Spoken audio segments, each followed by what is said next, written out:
Bonjour à tous et bienvenue sur Histonote.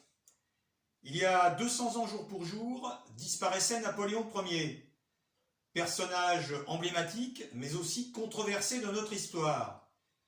Je ne pouvais donc ignorer cette date anniversaire et célébrer comme il se doit le bicentenaire de sa mort.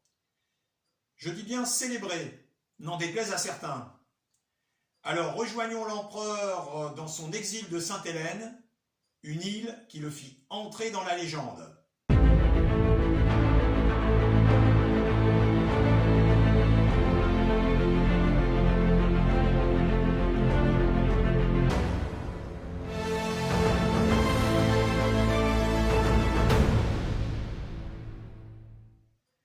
Octobre 1815. Napoléon débarque sur l'île de Sainte-Hélène, une île anglaise volcanique perdue au milieu de l'Atlantique Sud. Il pensait finir ses jours dans un cottage anglais, mais les Alliés, et en particulier ces mêmes Anglais, en avaient décidé autrement, bien décidés à se débarrasser définitivement de celui qui les avait fait trembler pendant 15 ans. En découvrant son nouvel environnement, il comprend vite qu'il ne pourra pas s'échapper. En effet, 3000 soldats sont chargés de le garder et 2 frégates patrouillent en permanence autour de l'île. Après quelques semaines, il s'installe définitivement à Longwood House, une demeure humide et balayée par les vents, et qui plus est, infestée de rats. Un changement brutal pour celui qui a fréquenté les plus beaux palais d'Europe. Quelques compagnons l'ont suivi dans son exil, certains par fidélité, d'autres par intérêt. Rivalité et jalousie verront bientôt le jour entre eux dans ce huis clos oppressant.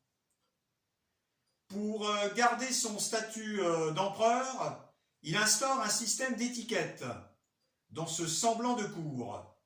On dîne en robe de soirée et en grande tenue.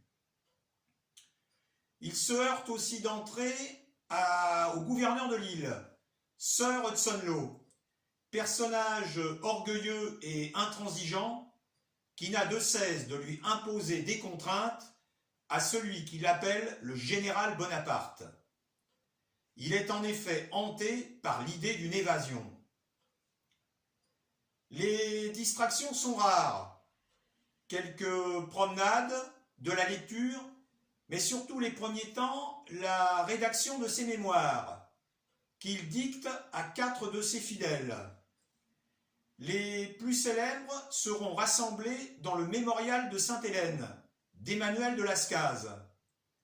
Un Lascaz jalousé par les autres, qui quitte l'île fin 1816. Il va trouver également du réconfort dans les bras d'Albine de Montholon, la femme du général, qui ferme les yeux sur cette incartade. Les mois passent et sa santé se dégrade. Il souffre en effet de plus en plus du côté droit et ses médecins diagnostiquent une maladie du foie. On lui administre à son insu de la calomel, une poudre à base de mercure, ou comment achever son patient plus rapidement. Aux problèmes physiques s'ajoute un état dépressif que le départ d'Albine ne va pas arranger. Il va finir par se cloîtrer dans Longwood. En avril 1821, il fait rédiger son testament, où il se montre particulièrement généreux, sauf avec sa propre famille. 2 articles de ce testament sont passés à la postérité. Le premier, « Je veux que mes cendres reposent au bord de la Seine, au milieu de ce peuple français que j'ai tant aimé. » Et le second, « Je meurs prématurément, victime de l'oligarchie anglaise et de son sicaire. » Alors, pas besoin de vous faire un dessin pour désigner le sicaire. À noter aussi qu'il désapprouve le mémorial de Sainte-Hélène. À partir du 29 avril, il entre dans son agonie. Une agonie ponctuée de moments de lucidité et de délire. On dit que les derniers mots qu'il aurait prononcés étaient « armée, tête de l'armée, mon fils ». Il rend son dernier souffle le 5 mai à 17h49. Madame Bertrand, la femme du général, arrête symboliquement les aiguilles de la pendule de sa chambre. Après son autopsie, qui conclut à un cancer de l'estomac, il est enterré dans la vallée du Géranium, dans une tombe sans inscription. Ultime mesquinerie de la perfide Albion.